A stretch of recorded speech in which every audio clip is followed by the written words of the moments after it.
다인 씨는 하루에 혹시 몇 시간 정도 앉아 있어요? 글쎄요. 정확히 시간을 재보진 않았는데요. 네. 아마 직장 생활을 하는 현대인 대부분은 많은 시간을 의자에 앉아서 보내지 않을까 싶어요. 그렇습니다. 이렇게 앉아 있는 시간이 길어지면서 덩달아 증가하고 있는 질환이 있는데 바로 허리 디스크입니다. 아울러서 이제 운동이나 혹은 활동을 하면서 부상을 입는 경우도 있죠. 네, 그렇습니다. 게다가 허리 디스크는 한 번 발생하면 꾸준한 관리가 필요하다고 하는데요. 네. 그래서 오늘은 허리 디스크가 어떤 질환이고 어떤 관리가 필요한지 자세히 알아보겠습니다. 네, 한방 재활의학과 전문의 최우성 원장과 함께 얘기 나눠보겠습니다. 어서 오십시오. 네, 안녕하세요. 네, 저도 허리 아파본 경험이 있지만 정말 일상이 너무나 힘들고 불편하거든요. 네. 허리의 대표적인 질환이 이제 허리 디스크라고 볼 수가 있겠죠. 맞습니다. 네. 허리가 아프면 가장 먼저 생각이 나는 게 허리 디스크라는 질환이죠. 이 허리 디스크가 어떤 질환이냐면 제가 그림을 준비를 했으니까 이 부분들 보면서 말씀을 드릴까요? 네. 네.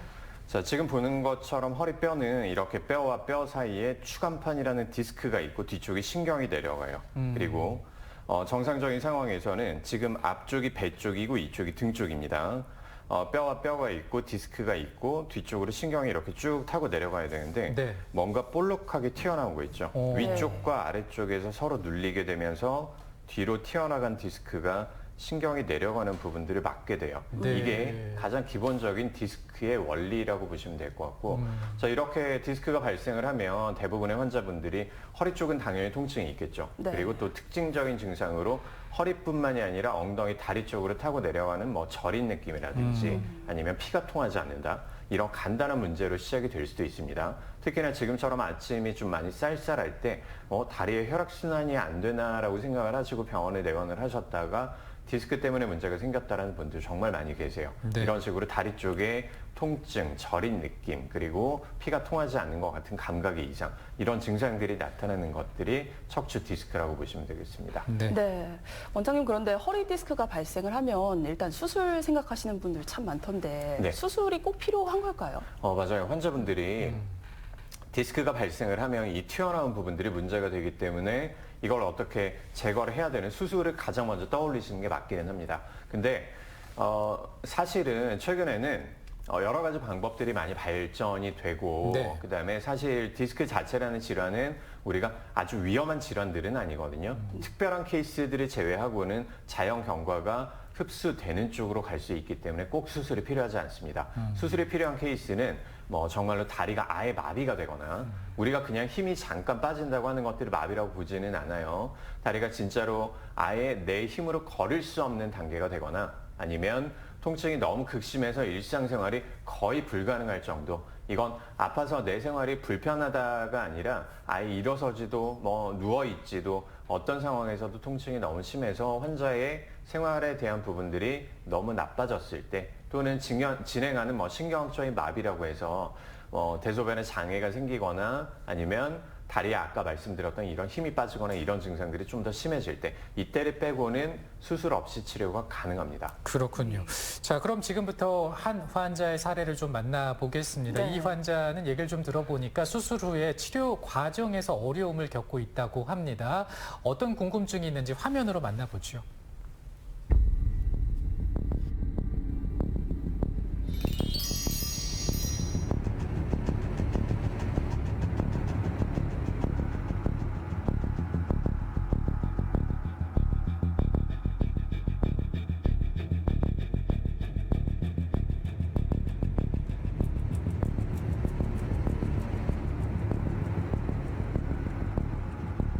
네, 참 안타까운 케이스가 아닐 수가 없는데요.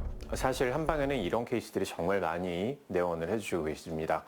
환자분들께서 내가 아픈 통증 때문에 수술을 하게 되는데 이 수술 후에 없던 통증이 생기거나 아니면 통증이 다시 또 올라와서 디스크가 재발하는 경우들을 많이 볼 수가 있는데요. 이걸 우리가 수술 실패 증후군 또는 수술 후 통증 증후군이라고 얘기를 합니다. 원인을 살펴보면 크게 두 가지로 해석을 할 수가 있는데 결국 수술이라는 것들은 내 몸에 있는 구조물들을 어느 정도 잘라내거나 드러내거나 아니면 찍고 들어가는 과정들이 동반을 할 수밖에 없겠죠. 자, 이렇게 되면 상처가 생긴 부분들이 우리가 똑같은 사람이라도 상처가 깨끗하게 낫는 사람들이 있고 아니면 상처가 약간 흉터가 크게 남는 사람들이 있을 거예요. 이렇게 수술 후에 유착 부위들이 신경과 아니면 주변 조직들이 자극을 함으로써 통증이 사라지지 않고 오히려 없던 부분들의 통증이 나타나는 경우가 대부분이고요. 두 번째의 경우로는 결국 내 몸에 지탱을 해주는 부분들은 근육과 인대들인데 이 근육과 인대가 많이 약한 경우에는 수술 후에도 통증이 사라지지 않고 계속 나타나는 경우들이 많습니다.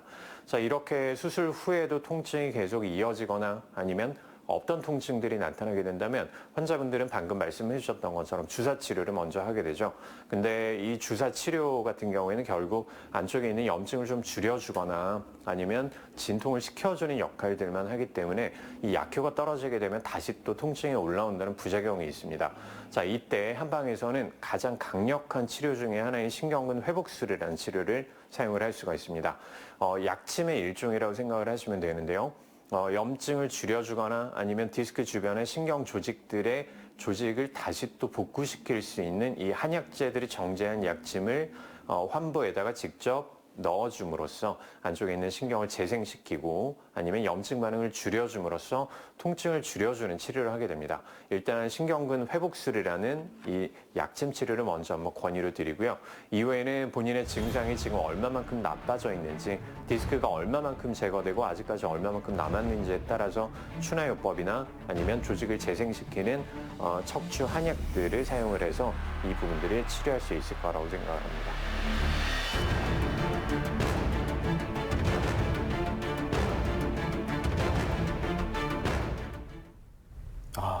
이 수술 후에 저렇게 좀 아프다라고 하면은 저도 이제 저 환자처럼 뭔가 이제 후회가 될 것 같은데 저런 경우가 좀 많이 있는 편인가요?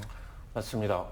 환자분들이 1차적으로 아팠을 때는 가장 접근성이 좋은 뭐 주변의 물리치료라든지 아니면 그냥 뭐 진통제라든지 아니면 주사라든지 이런 것들을 먼저 선택을 하시고 디스크로 이행이 됐다가 수술하시고 이 부분들이 방금 말씀하셨던 것처럼 수술 후에 통증이 다 사라지지 않거나 네. 아니면 없던 통증이 다시 또 나타났을 때 한방에 오시는 경우들이 정말 많아요. 어떻게 보면 한방이 제2의 선택지가 된다고 봐야 될 것 같은데 네. 그런 식으로 통증이 사라지지 않고 오시는 분들이 한방 쪽에는 더 많다고 보시면 돼요. 네. 그 화면에서 아까 잠깐 좀 언급을 해 주셨는데 이 네. 수술 후에 통증이 사라지지 않는 경우에 그렇다면 어떻게 치료를 하면 좋을까요? 영상에서 제가 잠깐 언급을 드렸던 것처럼 네네. 자, 수술 후에 통증이 사라지지 않는 첫 번째 원인은 수술을 하게 되면 안쪽에 뭔가 잘라내게 되겠죠. 네. 그리고 찢고 들어가게 되고 그다음에 조직의 손상이라는 게 생길 수밖에 없어요. 그리고 이 조직의 손상은 주변에 흉터로 다시 덮이게 되는데 이걸 조금 어려운 말로 우리가 육아 조직이라고 얘기를 합니다. 네. 이 육아 조직이 적절한 단계에서 내 몸의 회복력이 좋고 그다음에 건강하고 상처가 관리가 잘 되면 상처가 깨끗하게 붓게 되겠지만 상처가 조금 지저분하다거나 아니면 염증 상태가 좀 오래 간다거나 새살이 잘 붙지 않는 이런 사람들 있죠. 이런 사람들은 주변에 있는 말초 신경 조직들이랑 같이 융합이 돼 버리는 거예요. 네네. 그러면 해당하는 부위들의 지속적인 통증을 나타내는 게 이 수술 후 통증 증후군 또는 수술 실패 증후군의 가장 큰 이제 문제라고 보셔야 되는데 이때는 아까 영상에서 우리가 잠깐 봤던 것처럼 염증을 줄여주는 주사치료 효과 있어요. 효과가 있지만 문제는 내 몸이 염증을 줄여줄 수 있는 회복력이 못하기 때문에 통증이 나타나서 이 염증을 줄여주는 주사의 약효가 떨어지거나 아니면 진통제의 약효가 떨어지면 어차피 다시 또 통증이 나타나게 됩니다. 네. 그래서 결국 유착된 부위를 방리시키는 치료들을 하게 되는데 한방에서는 신경근 회복술이라는 이제 강력한 약침을 사용을 하게 돼요. 일반적인 우리가 진통, 그다음에 뭐 소염, 그다음에 신경 재생 여러 가지 약침의 종류들이 있겠지만 그 중에서도 훨씬 더 깊게 들어가고 평균적인 약침보다 한 2배에서 한 4배 정도 많은 용량을 들어가서 네. 훨씬 더 깊게 들어가는 거예요. 그리고 깊게 들어가서 상처에 최대한 접근을 해서 이 부분들을 쭉 뿌려주고 방리를 시킴으로써 더 이상의 염증 반응을 줄여줄 수가 있는 거죠. 뭐 일종의 신부 소독 같은 그런 개념이라고 보시면 될 것 같습니다. 네. 네. 그런데 사실 치료 후에 저렇게 아프다고 하면 움직이기가 참 불편할 것 같거든요. 그쵸. 네. 근데 허리에는 운동이 참 중요하다고 네네. 하잖아요. 근데 아파도 운동을 해도 될까요? 좋은 지적이세요. 네. 환자분들이 언제 운동을 해야 되는지를 사실은 반대로 하고 있기 때문에 저는 문제가 생긴다라고 그렇게 말씀을 드리거든요. 환자분들은 평소 때 어떻죠? 이분 보시는 분들을 다들 뜨끔하실 거예요. 평소 때 운동 안 하죠. 평소 때 운동을 네. 하지 않다가 음. 통증이 나타나면 나 허리가 안 좋나 봐. 운동을 해야 되겠어. 네. 라는 생각이 그때부터 운동을 시작하시는데 맞아요. 아예 반대로 돼 있다고 보셔야 돼요. 자, 내가 통증이 나타났던 거는 내 몸에 그냥 단순하게 근육이 굳어서 통증이 나타날 수도 있겠지만 이런 통증들이 아니라 인대나 힘줄이나 아니면 신경이나 디스크 쪽이 어느 정도 손상된 다음부터 통증이 나타나게 될 거예요. 이때는 오히려 안정을 취해줘야 됩니다. 치료를 해야 되는 거고요. 반대로 평소 때는 이제 운동을 해야 되는 거고, 그다음에 환자분들이 병원에서 이제 공통적으로 말씀을 해주시는 것들 중에 하나가 제가 그러면 언제부터 제 치료에 도움을 받기 위해서 어떤 운동을 해야 될까요? 라는 부분들을 생각을 하시는데 사람마다 다 틀리기 때문에 제가 뭐라고 천편일률적으로 말씀드리기는 어렵겠습니다. 다만 우리가 생각하는 것보다 급성의 통증을 낮추고 난 다음부터는 활동을 바로 시작하시도록 저 같은 경우에는 티칭을 합니다. 네네. 중요한 부분들은 이제 담당 주치의 선생님들과 다시 한번 상의를 해보시기를 권유드릴게요. 네. 네. 지금 이제 운동에 대해서 말씀해 주셨는데 마침 또 운동과 관련한 질문이 있습니다. 네. 화면을 통해서 두 번째 질문 만나보겠습니다.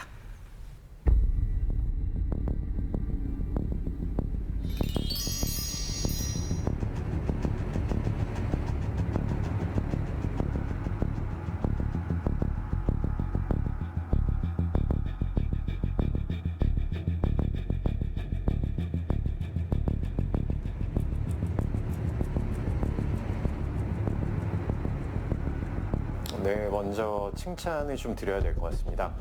통계치에 따르면 우리가 일반적으로 운동을 하시는 분들이 10명 중에 한두 명 정도에 불과하다고 생각이 되는데 지금 이 환자분 같은 경우에는 이미 한번 디스크가 튀어나온 상황이지만 이 부분들을 극복하기 위해서 열심히 운동을 하고 근육을 만들어 나간다라고 말씀을 해주셨습니다. 정말 잘하고 계시다고 다시 한번 칭찬해 드려야 되고요. 다만 한 가지 제가 우려스러운 부분들이랑 그 다음에 감히 조언을 좀 해드린다면 이 운동을 할 때 우리가 생각하는 것처럼 허리 쪽에 코어 근육이라고 보통 얘기를 하죠. 허리 주변에 있는 기립근이라든지 아니면 배 쪽에 있는 복직근이라든지 이런 부분들만 강화를 시킨다고 내 허리가 100% 나아지는 건 아니라는 부분들을 강조를 하고 싶습니다. 우리 근육들은 척추와 그 다음에 옆에 있는 관절과 아니면 내 몸의 어떤 움직임을 만들어내게 되는데 이 부분들은 전체적으로 밸런스가 매우 중요한 겁니다. 내 어떤 근육이 100만큼 움직이면 옆에 있는 근육도 100만큼 움직여줘야 되는데 어떤 특정의 근육들만 강화가 되고 그리고 그 부분들의 기량근으로 작용을 하는 그리고 옆에서 협조근으로 작용을 하는 이 근육들이 100만큼 따라오지 못하거나 아니면 과도하게 움직이게 된다면 오히려 운동을 하지 않는 것보다 무리가 더 많이 갈 수 있기 때문에 우리가 이 부분들을 근육의 협응 동작이라고 얘기를 합니다. 어떤 운동을 할 때는 이 협응 동작들이 우리가 생각하는 것보다 훨씬 더 고도화된 그 상태에서 나타나게 되는데 이 부분들을 저희는 움직임이라고 표현을 하는데 이 움직임을 만들어 가는 쪽으로 치료를 같이 병행을 해보시는 게 중요하다고 생각을 합니다. 그리고 한방에서 이런 움직임을 만들어내는 정상적인 활동을 만들어내는 가장 좋은 치료 방법이 뭐가 있을까요? 바로 추나요법이죠. 이 추나요법을 통해서 내 관절이 어떤 방향으로 얼마만큼 움직이는지를 몸에 다시 또 학습을 시켜주고 근력 강화까지 한다면 더 이상 디스크의 위험성 없이 운동선수의 꿈 충분히 이룰 거라고 생각을 합니다.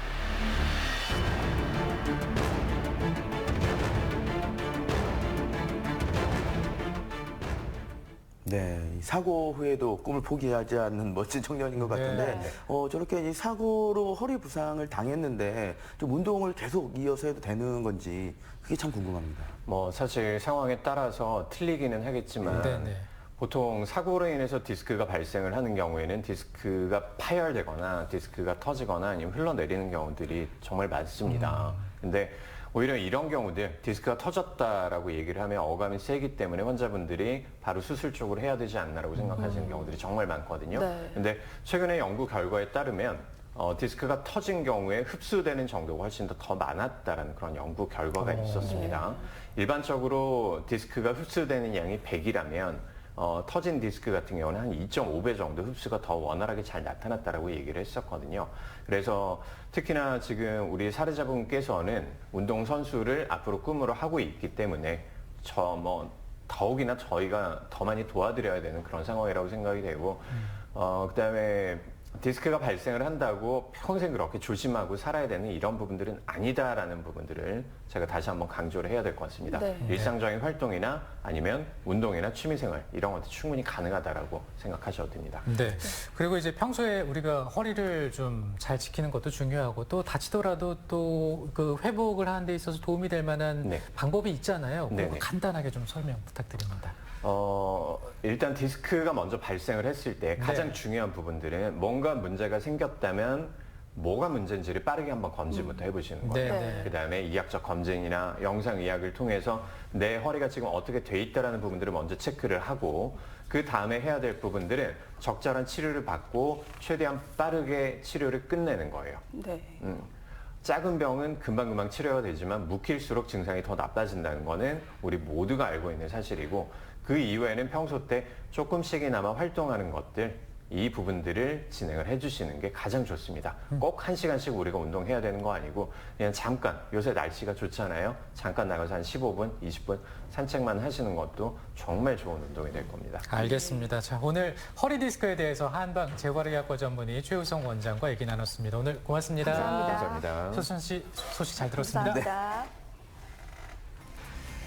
가을철에 맛도 좋고 향기도 좋은 버섯 많이 드실 텐데 네. 이 조리하기 전에 버섯 물로 씻지 않는 게 또 중요하다고 하네요. 네, 그렇습니다. 물로 씻다가 자칫 맛이 떨어질 수 있기 때문인데요. 혹시 흙이 묻었다면 젖은 천으로 닦거나 물로 아주 가볍게 헹궈주는 게 좋다고 합니다. 네, 저희는 또 알차게 준비해서 내일 또 찾아오겠습니다. 오늘 시청해주신 여러분 고맙습니다.